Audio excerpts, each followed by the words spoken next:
Hello and welcome to another edition of my series on Stravinsky's Petrushka. I'm coming to you from Interlochen Arts Camp where I'm working, and I'm here in my Sunday whites actually teaching out of the studio where I had my lessons some 25 years ago when I was a student here. So it's a really special full circle moment for me, and let's just get right into it. So this is a very short and sweet section here.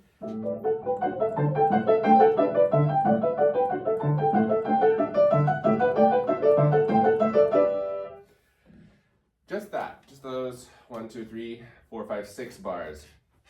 This is an excellent opportunity to talk about how to practice double notes. And also, we talked a lot about the right hand of section 2, which I did on purpose. It's very complex, and I figured since the left hand continues in much the same way in section 3, I would wait until this video to talk about this left hand pattern. Let's take a look at the direction here. So from the bass, it goes up and then straight back down for 3. So 1 up, 3 down. And the next one, you have 2 up, 2 down. Up. So this bass note should send you up. And then the very first of these notes here sends you back down, down. So up, down. And then it's different in the second bar.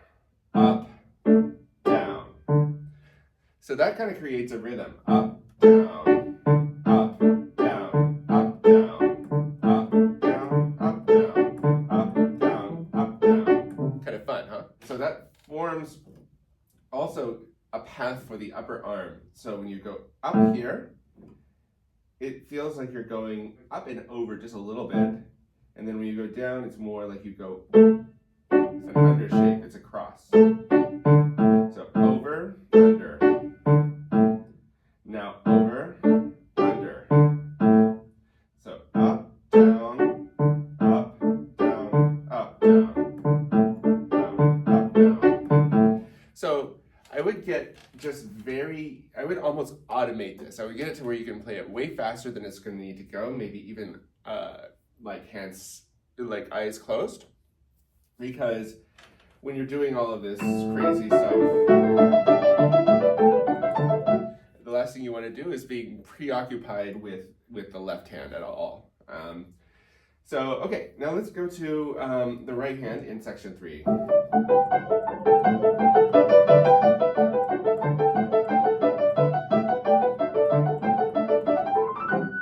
So, for the most part, we're dealing with just double notes, with a few triple notes stuck in there. The first order of business is to feel nice and balanced and loose on each dyad.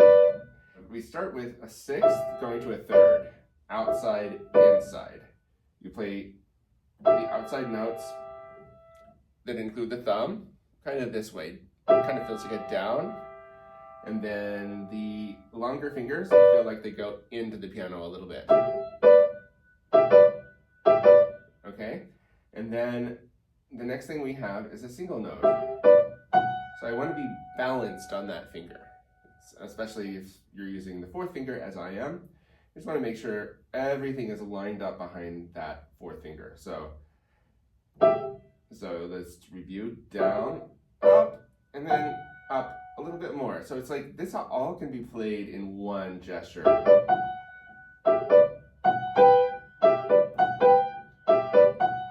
And then the next thing to play is another 6th, which plays this way again because it involves the thumb. So,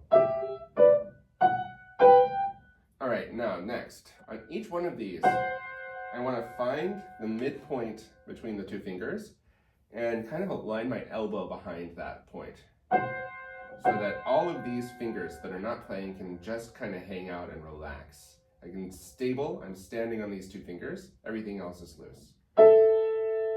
Same thing. So I might just go through the whole passage this way, finding all of these little dots that you can connect.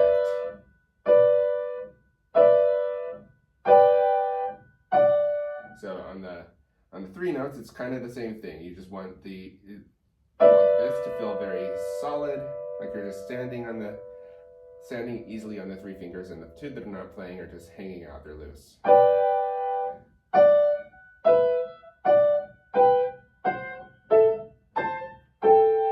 On the bigger intervals especially, you want to make sure that you're not stretching out these fingers, 2 and 3.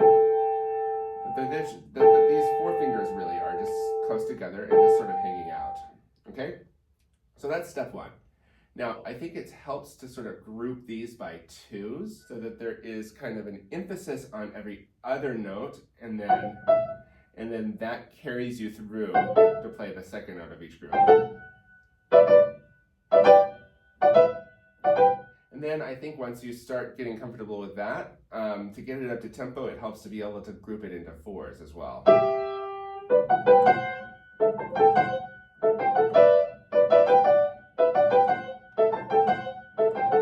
So that, first of all, it's like coordinated with what the left hand is doing, but it feels like you're dealing with manageable chunks.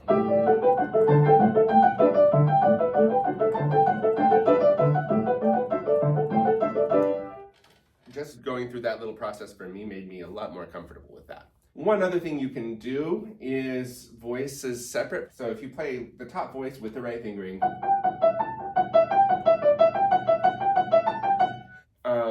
if you've been following me for a while, you know I love practicing with detached arm impulses, so playing slightly forward. So just focus on one finger every time, at a time.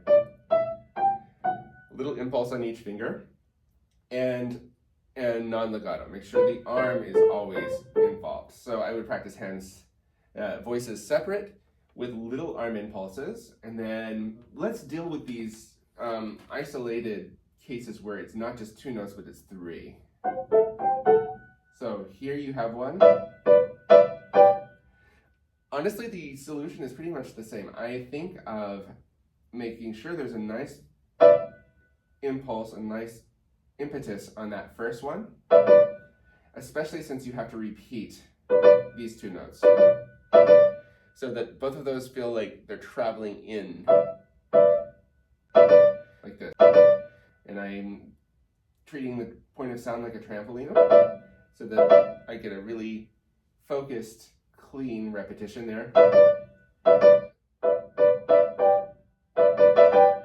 One final way to practice is, we're going to want to voice this to the top, so you might practice really emphasizing the top and playing the bottom staccato and very slightly, and just letting go of that voice.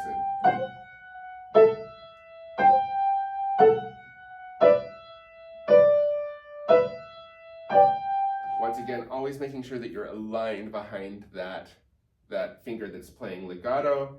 It defeats the purpose if you do this way. Fingers only, right? So you want to be following through with the arm on every single note like this. I hope you find that helpful, and I can't wait to go further into this great piece with you. And the next time we're going to dive into this beastly passage here, with all of the nasty left-hand chords and the octaves. So I can't hardly wait. And until next time, happy practicing. Please enjoy your Sunday.